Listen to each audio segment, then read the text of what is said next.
이 개그맨 고명환이 백종원을 보면서 한 생각. 근데 이거 너무 재운 내용이어가지고 제가 가지고 왔거든요. 최진석 교수님은 대한민국 읽기라는 책에 인간의 문명은 물건, 제도, 철학 세 개의 층으로 되어 있다고 해요. 물건 수준에 시선이 머문 사람이 있고 그 위에 제도까지 볼 수 있는 사람, 더 위에 철학까지 볼 수 있는 사람이 있는데 어떤 방식으로든 세상을 보는 시선이 높이가 이 철학까지 끌어올 수가 있다면 우리가 직장 생활을 하든 뭘 하든 자꾸 물건 쪽으로 시선이 가는데 그 위쪽으로 철학 쪽으로 올라가려고 하고 시선을 갖게 되면 돈도 초월하게 되는 거죠. 최근 백종원 아저씨가 유튜브에 나와서 홍콩 반점을 점검한 게 나와요. 매점에서 짜장밥을 몰래 포장해 와서 먹어본 장면이 나오는데 뚜껑을 열면서 색깔이 왜 이렇게 연하지? 하고 먹더니 왜 이리 짜? 라고 합니다. 백종원 씨도 쌈밥부터 시작해서 물건 팔던 분이었죠. 그리고 더번코리아라는 시스템 제도까지 만들었죠. 그리고 우리가 봤을 때 어느 정도 철학 정신을 갖고 있는 사람으로 보이잖아요. 근데 가맹점주분들은 저는 이분을 뭐라고 하는 게 아닙니다. 대부분 사람들은 제도와 철학 시선을 몰라요. 저도 몰랐어요.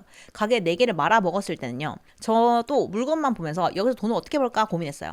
이분도 홍콩 반점 가맹점이라는 제도를 사온 사람이잖아요. 그러면 이 제도에 맞는 대로 해야 하는데 지금 경기가 너무 안 좋잖아요. 원가 안 끼고 싶은 거죠. 이분도 열심히 하려고 한 거예요. 하지만 자기 시선의 생각이 물건 밖으로밖에 못 찾는 거예요. 물건의 시선이 내가 어떻게 이익을 취할 수 있느냐. 짜장 소스 2스푼 1스푼 줄이고 신건이 간장 넣는다. 이게 물건 수준으로 생각하는 거죠. 그래야 내가 이 불경기를 헤쳐나갈 수 있지 않겠나. 근데 이러면 이 사람이 잘못 생각한 것 같지만 본인이 직접 다쳐보면 다 여기서 이렇게 생각합니다. 저도 예전에 감자탕 집을 할 때 냉장뼈 쓰다가 냉동 등뼈 쓰고 이렇게 점점점 똑같은 시선이 돼 있었어요. 이 다음 세계가 있다는 걸 몰랐어요. 제도와 철학의 세계가 있다는 걸. 광고를 보면 물건만 막 설명해 되는 광고가 있어요. 근데 예를 들면 나이키 같은 그룹은 주로 철학 정신을 얘기하죠. 나이키가 하면 위대한 스포츠 정신, 새벽 4시에 운동화 질끈 묶고 뛰어나간 사람이 떠오르잖아요. 저는 메밀국수라는 물건을 팔다가 작년에 육수 공장을 차렸어요. 제도 시스템을 만들고 있죠. 그런데 뭔가 속에 답답함이 있었어요. 명쾌한 철학이 없었던 거예요. 제도 시스템 속에서만 뭔가 하고 있었더라고요. 홍콩 반점, 그분도 타개하려던 제도의 레시피는 지키면서 정신과 철학으로 내가 고객에게 행복이든 사랑이든 친절이든 뭐든 해줄 수 있는 정신을 전달해주겠다. 이쪽으로 생각해야 답이 나오더라고요. 물건만 쳐다보고 있으면 안 되고. 직장 다니는 분들도 그 안에서 답답하고 짜증나고 이게 시스템이잖아요. 내가 제도 쪽으로 들어왔단 말이에요. 제도와 물건 쪽에서만, 이 아래쪽에서만 계속 바라보니까 답답해요. 직장 생활이지만 내가 하는 일이 있잖아요. 내 일이 어떤 정신과 철학으로 사회와 타인에게 나눠줄 수 있는가. 이걸 계속 생각해보면 얼마든지 내 일에 행복할 수 있고 내 일에 대한 정신과 철학이 생기면 돈을 떠나 얼마든지 행복을 얻을 수 있다고 생각합니다. 스티브 잡스 영상을 보면 기업이 망하는 순서가 다 똑같다고 해요. 처음엔 정신과 철학으로 제품을 만들어요. 인간에게 뭔가 불편함을 해소하고 뭔가 편리를 주려고 만들잖아요. 근데 기업이 커지면 홍보, 마케팅, 경영, 즉 제도 시스템을 운영하는 사람들이 파워를 가지게 돼요. 그래서 CEO가 철학 정신이 투철한 사람이 오면 100년 기업으로 가는데 그렇지 않으면 제품의 변질이 오기 시작한다는 거죠. 그렇다면 나 자신은 물건, 제도, 철학 이 중에 어디에 있는가? 어떻게 세상을 보고 있나? 철학으로 올라가려면 어떻게 해야 되나? 물건 수준에 있는 사람이 데미안이나 노인과 바다를 읽었다고 생각해보세요. 완전 철학과 정신세계거든요. 고전 문학이 좋은 게 데미안을 읽으면 내가 데미안이나 싱클레어가 돼요. 노인과 바다를 읽으면 무조건 산티아고가 됩니다. 내가 물건 수준이었지만 읽는 동안에 철학 정신에 올라가 있는 거죠. 최진석 교수님이 뭐라고 했냐면 나라의 시선이 물건 수준에만 머물러 있으면 후진국, 제도에 머물러 있으면 중진국, 철학 세계에 머물러 있으면 선진국이다. 개인으로 따져도 마찬가지예요. 그러니 물건과 제도의 수준인 내가 잠시라도 여기 철학 세계에 와 있으면 조금씩 이게 한 번에 안 됩니다. 조금씩 나를 끌고 오게 해주는 고전 문학이나 조던 피터슨 질서 너머란 책에서 예술품을 사라. 진정한 예술품은 초월자를 들여다보는 창이다. 우리는 유한하고 제한된 존재, 무지의 메인 존재이기 때문에 그런 창이 필요하다. 우리는 자신 너머에 있는 것과 연결고리를 만들 필요가 있다. 이걸 보고 저는 뭉크전을 보러 갔어요. 나는 아직도 제도 속에 있는데 뭉크야, 내가 하려는 정신과 철학의 세계는 도대체 뭐냐? 어떤 정신과 철학으로 나를 겪지 않아도 될 고통을 겪지 않도록 해주려고 하느냐? 나를 구하는 유일한 길은 남을 구하려고 애쓰는 것이다. 그리스 조르바를 읽으면서 이 위대한 작가가 왜 이렇게 말을 했을까 엄청 고민했거든요. 부처님이 보시라고 하죠. 예수님이 이웃을 사랑하고 하죠. 저는 그게 보시를 받은 사람, 사랑을 받은 사람이 사랑을 받은 사람을 행복하게 해주려는 거라고 생각했거든요. 아니었어요. 부처님과 예수님은 그 행위를 행한 사람을 복 주려고 한 거야. 만약에 내가 10,000원밖에 없어. 내 가족 살 돈도 없어. 근데 나보다 더 힘든 사람을 봤어. 내가 10,000원 중에 3,000원을 떼주고 싶어. 막상 이것을 떼주면 엄청난 용기가 필요해요. 만약 이걸 떼줬잖아? 엄청난 정신과 철학 세계를 경험해 본 거예요. 이 3,000원을 떼줬을 때 저는 이 사람이 고전 문학 몇십 권을 읽은 정도의 철학과 정신을 경험했다고 생각해요. 그래서 이 모든 게 이렇게 연결돼 있구나. 저는 요즘 이 얘기를 하고 싶었습니다. 라고 했는데 이 사람이 사실 되게 똑똑하고 풀고 싶은 게 많은데 말을 되게 어렵게 했어요. 그래서 내용은 너무 좋으나 문해가 쉽게 되지는 않는 말이긴 했어요.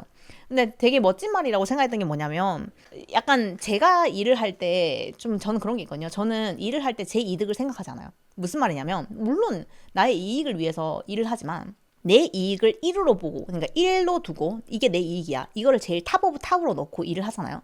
절대 안 돼요. 그 일이. 근데 내가 가질 수 있는 이익이 있어 분명히. 하지만 나는 이 일을 무엇을 위해서 하는가? 나는 이 일을 위해서 이 일을 함으로써 사회나 세상에 어떠한 일을 가지고나를 항상 생각해요. 그리고 그게 어떻게 보면 저한테 제일 중요해요. 왜냐하면 돈이나 이익이나 뭐 이런 혜택이 주는 것은 정말 유한해요. 사람은 엄청나게 큰 돈이 필요하고 살진 않아요. 적당히 자기가 살 수 있을 만큼의 돈과 이런 자산만 있으면 충분히 행복하게 살 수 있어요. 근데 이 이후로가 넘어가서 애정을 가지고 계속 일을 할 수 있는 원동력이 생기려면 항상 그 이유를 생각해야 되거든요. 아까 맨 처음에 제가 영자님 얘기를 하면서 제가 그분이 왜 그렇게 싫었나를 생각해보면 딱 그 물건에만 갇혀져 있는 사람인 것 같아서 저는 거기에서 그분의 대사가 너무 싫었던 것 같아요. 다른 사람이 그 사람을 체계나 정신의 세계로 철학의 세계로 초대하려고 했을 때 쓸데없는 소리라고 했던 그 사람의 태도가 저는 싫었던 것 같아요. 왜냐면은 상대가 하는 그 이야기에도 분명히 어떤 가치가 담겨 있을 수 있는데 이 사람은 물건에 갇혀 있는 거예요. 내가 지금 가지고 있는 돈이 얼마고 부동산이 얼마고 내가 뭐 직장에서는 얼마를 벌고 이게 이 사람한테 중요한 거야. 그래서 이 얘기만 하고 싶어. 그 나머지 이야기는 다 쓸모없는 얘기인 거죠.